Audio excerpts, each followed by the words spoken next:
Hi guys, Tabixi here, um, with an update on Firestorm Inquisitor, which I wrote in Crucible League. I wanted to make a video real quick to talk to you guys about which choices I made, why I made them, how I made them, um, and how you can achieve whatever it is I achieved, whether you think that is a fun build or, well, I tried to make something that was very accessible, really tanky, and could clear content at an acceptable pace.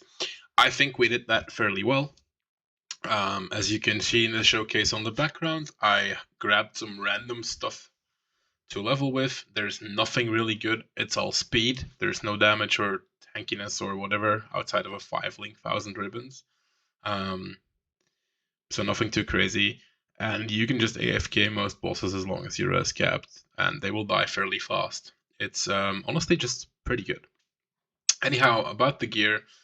Let's talk about the uniques first. So I stuck with the singularity throughout my playthrough. I recommended Divinarius, but the Divinarius was pretty expensive, and I didn't end up investing into the build too much. I just wanted to check how it played, if it played fine, which I think it did. And I decided against investing into it because I think it has to be, for one, accessible, and two, I have or had more plans to make more guides and more other things to do during the league, so I ended up retiring the character after, like, I don't know, 50 or something T16 maps. So the uniques, first of all, stuck with the weapon, singularity, kept it for my entire playthrough. Obviously, there's Exalt's Heart, which I don't want to talk about too much, it's just a build enabling item. And the Darkness Enthroned, which is just really good for this build because you can fix things you could otherwise not fix, meaning attributes. And it has the most potential life. If you get a good one, you can get up to 200 life if you were to get all max items. But that's pretty obvious. Don't want to go too much into that, as I think it's not that important. Next up, I want to talk about the boots in the build, as they are probably the hardest item to grasp, and most likely the hardest item to get if you don't know how to, even though they're fairly cheap and fairly easy to make. So I picked up a 21% life regeneration rate fractured base. I chose for armor evasion for most of my pieces. You can go with either armor or energy shield, but if you go for either armor or energy shield, you should find the other type of defense on another item. So it balances out, right? I just went for armor, yes. It's convenient that way. It's cool. It's usually also cheaper than getting pure bases because not everyone wants hybrid bases, right? So I picked this up. I think on the boots it was the most expensive item, or the most expensive base, because I bought 3 bases, which we'll get to later. But once you have the fractured life regeneration rate, this means that you could never ever remove this modifier from the item. What I did then was I spammed Chaos Risk essences, which are NVs, until I had a third good suffix. This suffix could either have been Strength, Intelligence, or a really good other resistance. I ended up hitting T1 Fire Res. Now from there on out, what you do is you either buy a beast, which is a wild bristle matron, or you just craft suffixes cannot be changed on the crafting bench. Or you use the beast, which does the same thing because your suffixes are full. And then you use a veiled chaos orb. Because your suffixes cannot change, it will then add a prefix and consume the suffix cannot be changed modifier, because it, well, will remove that because it's a prefix. You will then have your 3 suffixes and 1 veiled modifier. Now if you then craft life on it, or well, you can block mana as well, then you have I think it's 100% chance to unveil movement speed. These boots, I made them for like a divine and a half. I think I sold them eventually for 6 or 7, so pretty good profit there.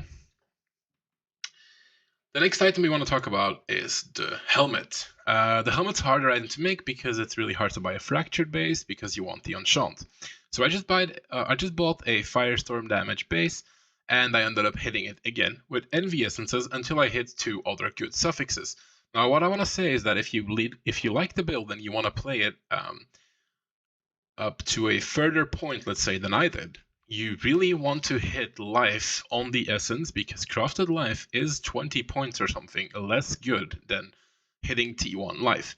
And since Wrathpit Globe scales from your life, that 20 life on both gloves and maybe boots, and then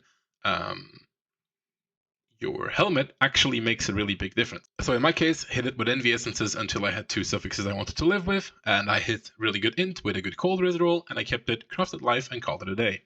Next up, we need to talk about the gloves. Now, the gloves are actually really similar to the boots in a sense that you just buy a fractured base again with life regeneration rate, ideally a good base, ideally a good roll, and you hit it with chaos essences. Again, I ended up hitting a good suffix, crafted life, and call it a day. So for the ring, I think I got really lucky with this ring. I picked it up for a divine, I think. It has 2 really high, it wasn't divine, it was 100 kills. It has 2 really high attribute rolls. It has the life, which is T1. It has T1 energy shield, which is good because we're scaling ES as well. And on top of that, it had a really good resist roll while being on an amethyst base, which you want because capping chaos res is really nice. If you could, you would want 2 of these. Pretty much, ideally, you could find one with an open suffix. That would be even better. Because then you can craft minimum frenzy, right? But in my case, I needed, because the rest of my gear isn't great, I needed to get resists and some attributes on my rings. If you need to compromise here, the first thing you want to drop is either the attributes you don't need. In my case, I need both of these.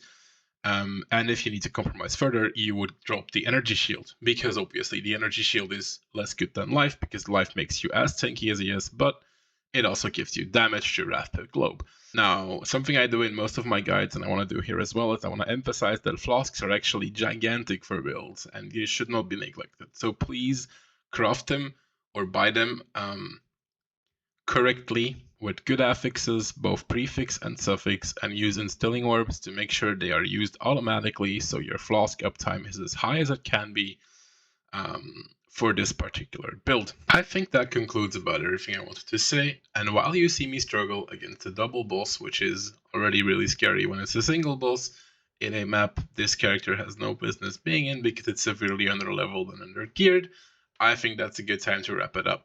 I want to thank you guys for watching, and I do want to take one more second to remind you again that if you liked the video, please press the subscribe button, and I hope to see you in our next showcase of one of our guides. Thanks for watching. Bye.